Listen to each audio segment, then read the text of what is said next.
Hey, this is lesson 2 of the floor, and it's a free course, and it establishes the understanding, the mindset of personal growth. And in part 1, we mapped the ceiling. So you did the mapping, you identified a ceiling, and the exercise that you did honestly. Now, you may have noticed something, and if you're here and you go, "What are you talking about?" You got to go see part 1, okay? This is part 2. You may have noticed something when you did this that felt uncomfortable. And the ceiling you named is not a new discovery. I mean, you've known it was there. You've been pressing against it or avoiding the pressing for a while now. And what is new is that you named it directly. You put language on it. And the act of naming it is a lot more significant than it sounds, because you can't read what you can't see. You can't touch what you can't see. And most people have never learned to look directly at their ceiling, okay? This is about ceiling literacy, the ability to accurately read where your growth edge is right now, what it feels like from the inside, and critically, how it is different from every other kind of discomfort that you carry. Because this is where most people start getting confused. Growth produces discomfort, but not all discomfort is growth. And if you can't tell the difference, you're either going to push when you should pause, or you're going to pause when you should push. And neither of those serves you if you're doing them at the wrong time and the wrong way.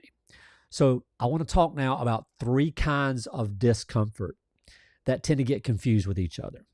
The first is ceiling discomfort. This is the discomfort of just what it feels like to press against a growth edge.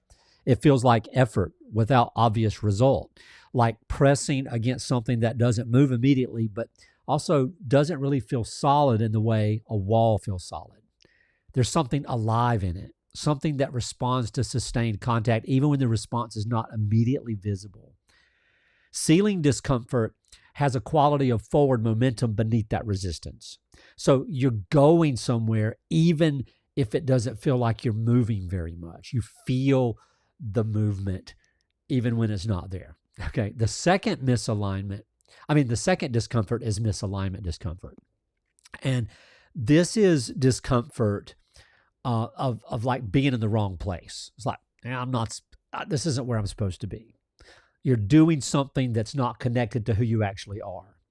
Misalignment discomfort doesn't have forward momentum beneath it. It has a hollowness and emptiness, a sense of motion, but you don't know where you're going. It has no direction. So you're moving, but nothing is really being built. This discomfort is not a ceiling, it's a signal. And it's telling you that the route that you're on is not yours. You shouldn't be on this route. The third type of discomfort is transition discomfort. And this is the discomfort being between who you are and who you've been performing. Okay. And in a simple sense, but I don't want to say this too emphatically, between identities. You have something left and not yet arrived somewhere, right? Transition discomfort is perhaps the most frequently misread of the 3, because it presents as regression, like, wow, man, I'm falling backward. You feel less capable than you did, less certain than you did a day or 2 ago. You feel less grounded. And the natural interpretation is that something has gone wrong, or you've lost ground, or you've failed. In fact, what has happened is that you have grown enough to leave a former state, but have not fully inhabited the next one, or are not fully aware of the embodiment of the true state. So you're in the gap. And the gap is supposed to be uncomfortable.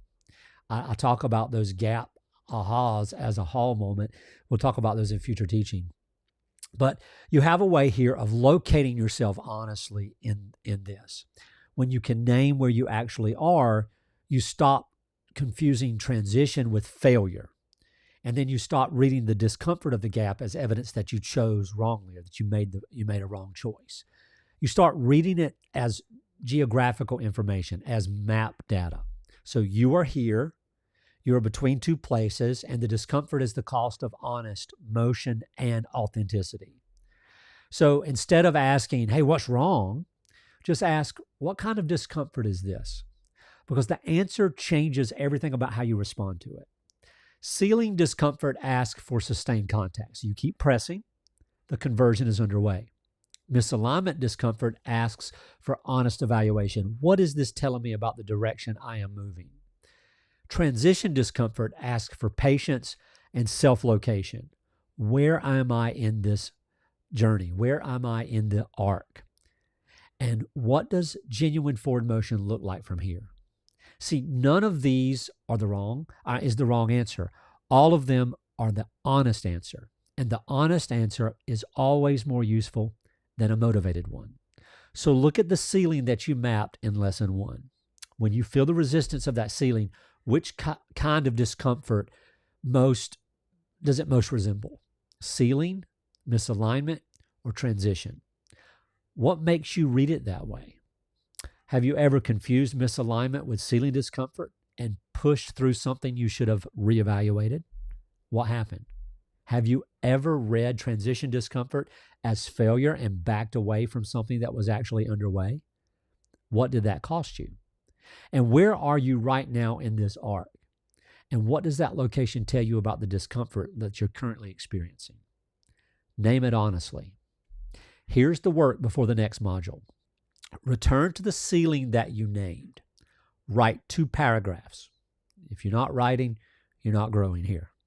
In the first, describe what the discomfort of that ceiling feels like from the inside and be very specific. Don't be general. I'm going to say that every video. Don't be general.